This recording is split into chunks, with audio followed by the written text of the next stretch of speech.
जड़ जाला। अरे ना ऐसा ना कर जले बाछी उ तो हर आदमी न हो।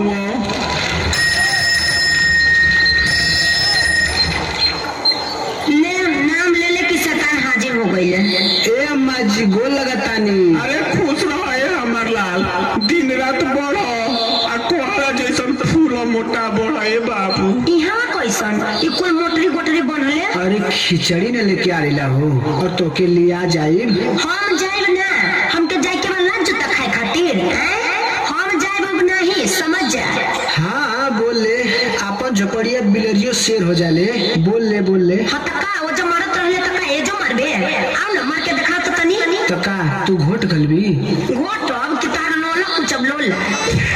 अरे बाप रे बाप, अरे माई माई, अरे तू हमके बीच समाज में बेइज्जत करता रही। हाई कोई भीड़ बटुरा गई और तू हमके मारत तारी। अरे कोई सन झगड़ा करतो से रे हां का विवाद बा। देखी मुखिया जी हम आइनी के लिए आ जाए कि हमरा मारत दिया। देखी मुखिया जी ये अपना घरे भी सही बवाल कइले रहे तो जबकि मुखिया जी बोला कि एकरा से छूटा छूटी क के हम अपना घरे आ गइल बनी आ ये जन बात की वो जाके हमके जिए नहीं खेदे कहता कि चल हमरा संगे हमरा घरे।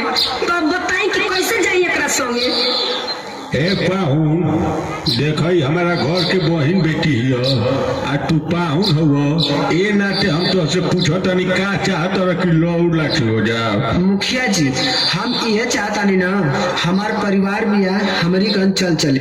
देखी ने कम से कम हमार न ते लइका के मुंह देख के चल चले आ दुगो भैंस बाना लवर टूर नियर ताके न नदिया पे। अच्छा तो पाहुन तो हर परिवार ह तू समझाव देख अगर मान जाला तो ठीक है बा।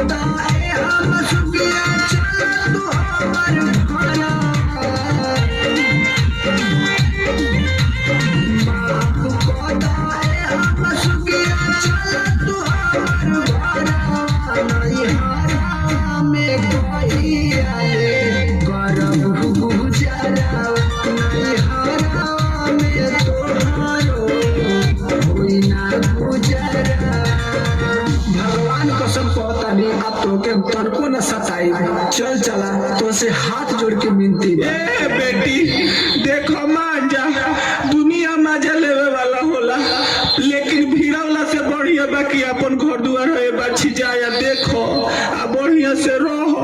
पाहुन इतना चिरौरी करता न। अरे मैं तू नहीं खिजाने की का करेला आ मुखिया जी रवा सुनिए का कर रानी ए हमारे बॉडी मां हम ना जाई ससुर रबा ए हमारे बॉडी मां हम ना जाई ससुर रबा गेला छोटा बाबू खा गेला छोटा बाबू खा हम ना जाई ससुर रबा ए हमारे बॉडी मां हम ना जाई ससुर रबा।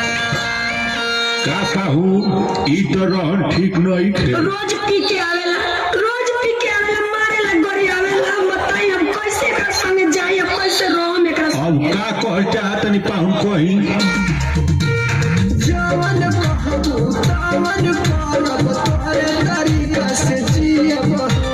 छोड़ दे हम सिगरेट गांजा दारू न तनिको पियब।